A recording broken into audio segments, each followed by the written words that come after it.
Thanks for staying tuned. I'm Colin Abrams with the HGP SPORTSCAST. The Golden Jaguars finished up their final game of this year's CONCACAF Nations League with a loss against French Guiana, and head coach Michael Johnson is telling fans not to give up on the team.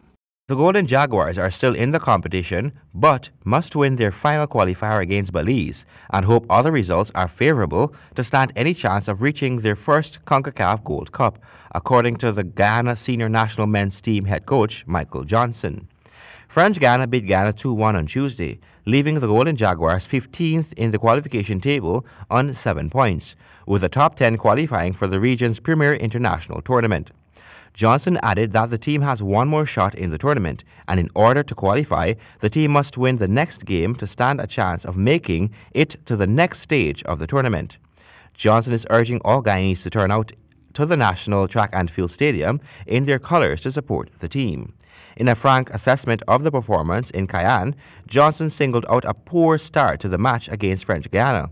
He said, "We were not at the races in the first half and we conceded poor goals. We didn't start playing until an hour into the game.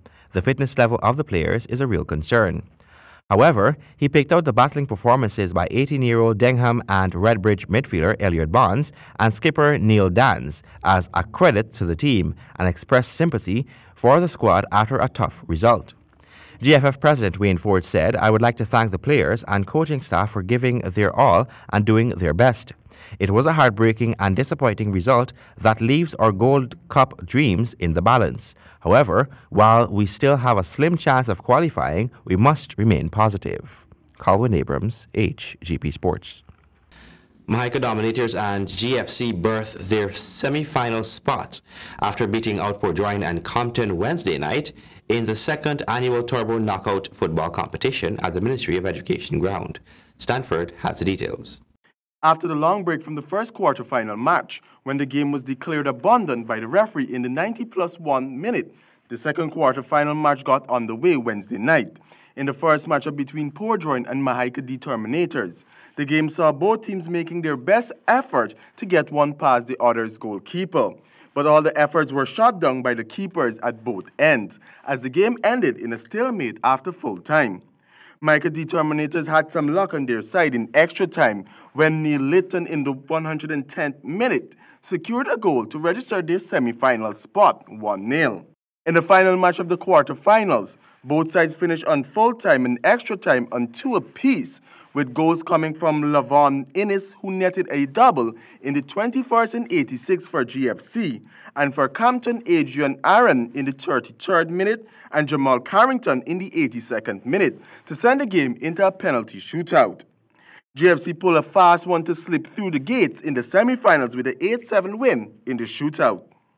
The semi-finals will kick off on Sunday, the 25th of November at 1900 hours, when Mahika tackle GFC, and at 2100 hours, Northern Rangers will battle Santos at the Ministry of Education ground, Carifesta Avenue. Reporting for the HGP Sportscast, I am Stanford Howard. The Guyana Press Association, in collaboration with the Guyana Beverages Inc. and Trophy Star, will next Saturday host an intermedia house domino competition at the Everest Cricket Ground. Here's more in this report. The Guyana Press Association is hoping that all media agencies take part in this year's domino competition. Roll Tony of the association explained. The association is very pleased to be associated with this event. We believe that events like these are badly needed within the media, since it fosters camaraderie and bring togetherness amongst our media workers. Oftentimes we just work, and really no downtime to do anything else. And I believe that domino is a pastime game which is played amongst all media people for fun, and we're happy to have the Guyana Beverage Inc. support it and to put something to it. So apart from bragging about being the best media house in dominoes, you could also walk away with some cash prize and compliments of the Guyana Beverage, and this is huge. So thank you very much to the Guyana Beverage Inc. on behalf of the Guyana Press Association and all media houses. Tony is calling on news agencies to enjoy this event since it hasn't been held in a number of years. We haven't had this competition for like a couple of years. And I know everyone is eager to come out and support. Reminder to registration is still open. Follow the link as sent via email from the Guyana Press Association and register for this domino competition. Again, Ray Govinda says the Ghana Beverages Inc. is happy to be a part of the event. Very happy to be part of it because our media houses, they work tirelessly, try to cover all events, and this is our way of saying thank you for the support that they would have given us throughout the years, in covering our events and so forth. So I'm looking forward for a great game on Saturday evening. So whatever you're doing, just come out and support them, and let's see who will be the best media house, right? Participating media houses will be able to compete in male, female, and group categories. On a lighter note, Chronicle News reporter Raul Tony also said his team is a force to reckon with. No, the Ghana Chronicle is very much prepared. In fact, the Chronicle should be bringing 2 teams to this competition.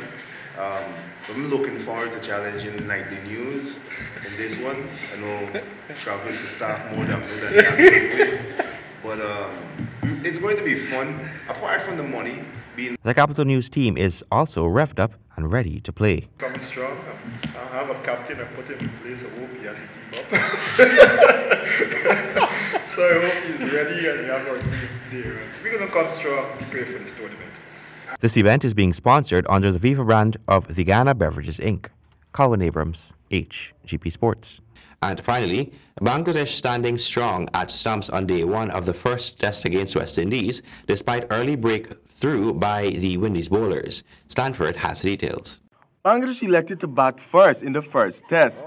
They had an early scare when fast bowler Kimar Roach got Sankar caught by Durridge in the 3rd delivery of the innings. After the early scare, Mumral Keys and Mominal Haq staged a 104-run second wicket stand to steady things. That partnership was eventually broken in the 27th over. Bangladesh were on 315 for 8 at the close of play. Channel Gabriel picked up 4 wickets for 69 runs off his 18 overs, followed by Jamal Warkon 2 wickets for 62 to end the day. Reporting for the HGP Sportscast, I am Stanford Howard. Thank you, Stanford, and that is the end of our Sportscast for today. Remember, if your dream is big enough, the facts don't matter. Goodbye.